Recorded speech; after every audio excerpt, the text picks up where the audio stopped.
अल्लाह तबारक व तआला ने कुरान मजीद में इरशाद फरमाया, कुल इन कान लिर्रहमानि वलदुन फ़अना अव्वलुल आबिदीन। अल्लाह ने फरमाया, रसूल मुकर्रम सल्लल्लाहु अलैहि वसल्लम, आप फरमा दीजिए, आप अगर रहमान का कोई बेटा होता, अगर रहमान का कोई, तो ए रसूल आप फरमा दीजिए, अगर रहमान का कोई बेटा होता तो मैं सबसे पहले उसकी इबादत करने वालों में शुमार होता। सबसे पहले मैं रहमान के बेटे की इबादत करता। ए रसूल फरमा दीजिए कि अगर रहमान का कोई बेटा होता तो सबसे पहले मैं उसकी इबादत करता, मैं उसकी। लेकिन चूंकि रहमान का बेटा है ही कोई नहीं, लिहाजा रसूल सल्लल्लाहु अलैहि वसल्लम का अल्लाह के सिवा किसी को सजदा न करना, अल्लाह के सिवा किसी की इबादत न करना, इस बात का ऐलान है कि अल्लाह का कोई बेटा नहीं है। लेकिन कुरान कहता है कि आप फरमा दीजिए, अगर रहमान का कोई बेटा होता, अगर रहमान का बोलिए कोई, तो मैं सबसे पहले उसकी इबादत करता, मैं सबसे पहले उसकी। सवाल पैदा होता है आखिर क्यों? उसने रहमान तो नहीं होना था, वो तो बेटा होना था ना। तो जो है दोस्तों, या नहीं? मैं आपको कुरान समझाने लगा। उसने तो रहमान नहीं होना था, उसने रहमान बोलिए रहमान का बेटा ही होना था ना। तो फिर रहमान जब वो नहीं होगा, उसके बावजूद उसकी इबादत क्यों की जाएगी? उसके बावजूद बोलिए उसकी इबादत। हाँ, सवाल कायम हुआ या नहीं? इसलिए उसकी इबादत होती कि अगर वो रहमान का बेटा होता, चे जाए कि वो रहमान न होता, ये अलग बात कि वो रहमान न होता, लेकिन रहमान का बेटा तो होना था ना उसने, रहमान का जुज तो होना था ना। रहमान का बोलिए, अब वो खुद रहमान न भी हो, बोलिए रहमान न भी हो, लेकिन चूंकि उसने रहमान का जुज होना था, रहमान का बोलिए, लिहाजा रहमान का जुज होने की वजह से उसको भी वही हक मिलना था जो रहमान का हक था। उसको भी वही हक मिलना था जो, बोलिए बोलिए ना, हालांकि वो रहमान नहीं, वो रहमान बोलिए रहमान का जुज होना था, रहमान का बोलिए जुज होना था। तो फकत रहमान के जुज होने की वजह से उसको वो सारे हुकूक मिलने थे जो रहमान के हुकूक है। जो किसके हुकूक है? बोलिए रहमान के हुकूक। और फिर वो हक भी मिलना था जो रहमान के साथ खास है, वो है इबादत का हक। आन ने आपको ये वाज़े तौर पर समझा दिया कि जो कुल का हक होता है वही जुज का हक होता है। जो कुल का हक होता है वही, बोलिए भाई, मैंने कुरान से दलील दी, अल्फ लैला नहीं सुना रहा, कोई शेर नहीं सुना रहा, कुरान है कि कुरान ऐलान कर रहा है कि जो कुल का हक है वही जुज का हक है। क्यों? क्योंकि ये जुज कोई आम जुज नहीं, बल्कि उसी कुल का जुज है, उसी। लिहाजा इसके भी वही हकूक हैं जो कुल के हकूक हैं।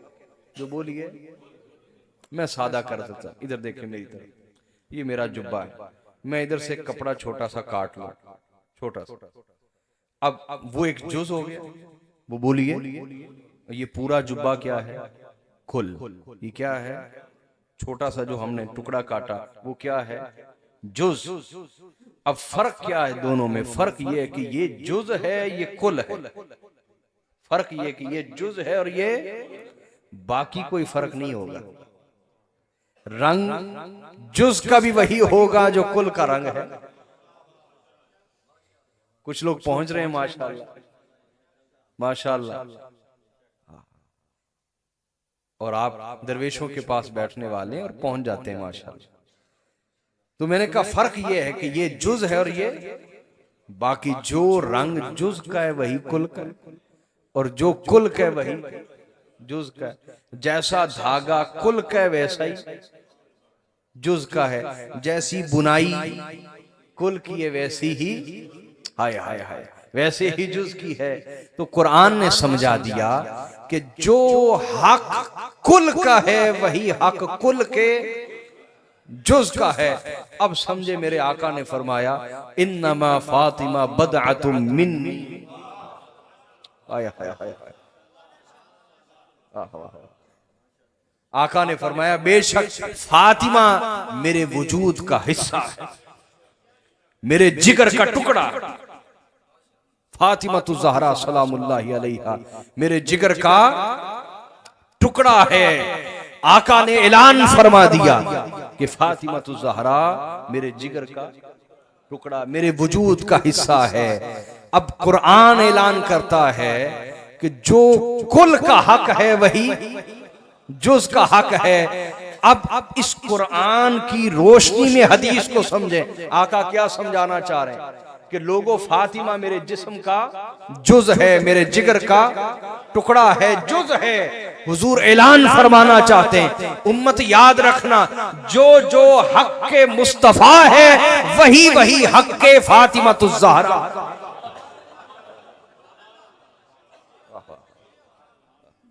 जो जो हक के मुस्तफा है वही वही हक के ज़हरा है सलामुल्लाहि अलैहा। जो मोहब्बत का हक मुस्तफा का है उसी दर्जे की मोहब्बत का हक ज़हरा का है। जिस दर्जे का अदब का हक मुस्तफा का है, शायद नहीं पहुंचे, सारे नहीं पहुंचे।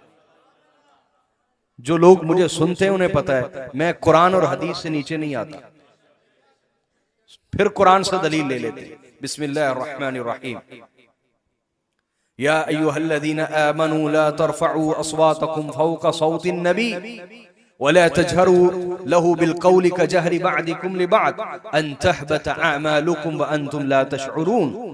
ऐ ईमान वालो, कभी भी मेरे नबी सल्लल्लाहु अलैहि वसल्लम की आवाज से अपनी आवाज भी बुलंद नहीं करनी। अपनी आवाज भी बुलंद, पहला अदब। दूसरा, और कभी भी मेरे मुस्तफा को यूं नहीं बुलाना जैसे आपस में एक दूसरे को बुलाते हो, आपस में एक दूसरे को। दूसरा, और फरमाया अगर इनमें से कोई खराबी कर बैठे अन तहबत अमालुकुम, तो तुम्हारे सारे अमाल बर्बाद हो जाएंगे। तुम्हारे सारे अमाल, बोलिए, व अंतुम ला तशउरून, और तुम्हें शऊर भी ना होगा, तुम्हें शऊर भी, सारे अमाल बर्बाद हो जाएंगे। अब यहां एक नुक्ता समझना है, तवज्जो है दोस्तों। सारे अमाल कब बर्बाद होते हैं? बड़े से बड़ा गुनाह भी हो जाए उससे इंसान के सारी नेकियां, उम्र भर की नेकियां बर्बाद होती। वो गुनाह एक अलग से गुनाह लिखा जाता है, अलग से, बोलिए। हत्ता कि आका अलैहिस्सलाम ने फरमाया अगर कोई बंदा बदकारी कर रहा हो, जिना बदकारी, तो ईमान उसके दिल से निकल के आसमान और उसके दरमियान मुअल्लक हो जाता है, लटक जाता है, हैंग हो जाता है।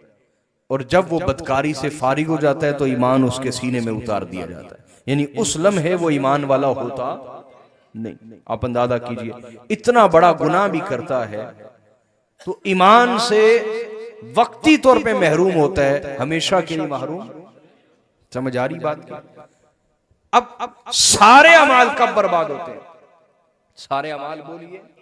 इसकी सिर्फ एक सूरत है, वो है कि बंदा कुफ्र कर बैठे। क्या कर बैठे? तो अल्लाह ताला ने समझाना चाहा कि मेरे मुस्तफा सल्लल्लाहु अलैहि वसल्लम की अदना दर्जे की बेअदबी, ये महज कोई कबीरा गुनाह नहीं बल्कि ये कुफ्र है। ये क्या है, बोलिए? अदना दर्जे की बेअदबी, ये महज कोई कबीरा गुनाह बल्कि ये क्या है? कुफ्र है। अब कुरान से फिर हदीस को समझे। कुरान से बोलिए। हुजूर ने फरमाया फातिमा मेरे जिगर का टुकड़ा है, फातिमा मेरे जिगर का टुकड़ा है सलामुल्लाहि अलैहा। लिहाजा मोहब्बत का जो हक मुस्तफा का है वही सैयदा ज़हरा का है, और अदब का जो हक मुस्तफा का है वही हक के अदब सैयदा फातिमा ज़हरा का है। जो जिस तरह मुस्तफा की गुस्ताखी कर बैठे इस्लाम से खारिज हो जाता है, इसी तरह जो जुज़्व मुस्तफा की गुस्ताखी करे वो भी इस्लाम से खारिज, वो भी इस्लाम से। बोलिए, ये बात समझ लीजिए, ये कोई बीच की बात नहीं है, यहां कोई दरमियाना रास्ता, हक और बातिल के दरमियान सिर्फ बातिल ही होता है। हक और बातिल के दरमियान बातिल है, हक नहीं मिलेगा। हक बोलिए। तो जिस घर का कलमा पड़ा है अगर उस घर का अदब हासिल नहीं हुआ तो फिर कलमा भी हासिल नहीं हुआ, वो सिर्फ जबान का एक जुमला है, वो ईमान बल्कि दिल में उतरा नहीं है। तो कुरान ने कहा जो हक कुल का है वही हक जुज का है, और मैंने हदीस से समझा दिया कि जो अदब मुस्तफा का है वही अदब फातिमा ज़हरा का है। अच्छा, कुरान पे गौर कीजिए, अल्लाह ने आगे क्या फरमाया, व अंतुम ला तशऊरून, सारे अमाल बर्बाद हो जाएंगे लेकिन तुम्हें शऊर भी नहीं होने दूंगा। तुम्हें शऊर भी, बोलिए ना। अगली बात समझिए, अल्लाह पाक ने फरमाया तुम्हें शऊर भी नहीं होगा। शऊर भी, बारी ताला, सारे अमाल बर्बाद हो गए, बंदे का ईमान गारत हो गया, शऊर क्यों नहीं होने देगा? शऊर बोलिए, क्यों नहीं होने देगा? तो उसकी बारगाह से जवाब ये आता है, ये कुरान के अंदर मौजूद होता है ना, जो उसमें गौर व फिक्र करता है उसको मिल जाता है। तो कुरान जवाब देता है, वह अंतुम ला तशऊरून, अल्लाह शऊर इसलिए नहीं होने देगा कि अगर शऊर हो जाए, अगर बोलिए कि मेरे अमाल गारत हो गए, मैं लुट गया, बर्बाद हो गया, तो बंदा रोता है, मुआफिया मांगता है, तौबा करता है। समझ आ रही है? लेकिन अल्लाह चाहता ही नहीं कि गुस्ताख मुस्तफा को माफ कर दे। जो पैगंबर की गुस्ताखी करे उसे अल्लाह चाहता ही नहीं कि माफ करे, इसलिए वो शऊर छीन लेता है। अल्लाह चाहता ही नहीं कि फातिमा ज़हरा का गुस्ताख तौबा करे। सईदा ज़हरा का गुस्ताख बोलिए, लिहाजा वो और गुरूर में आता है, तकब्बुर में आता है, जिद में आता है, इनाद में आ जाता है। सईदा ज़हरा पे मुआफी के लिए उनकी बारगाह में झुकता, उनके पास मुआफी के लिए नहीं आता। क्यों?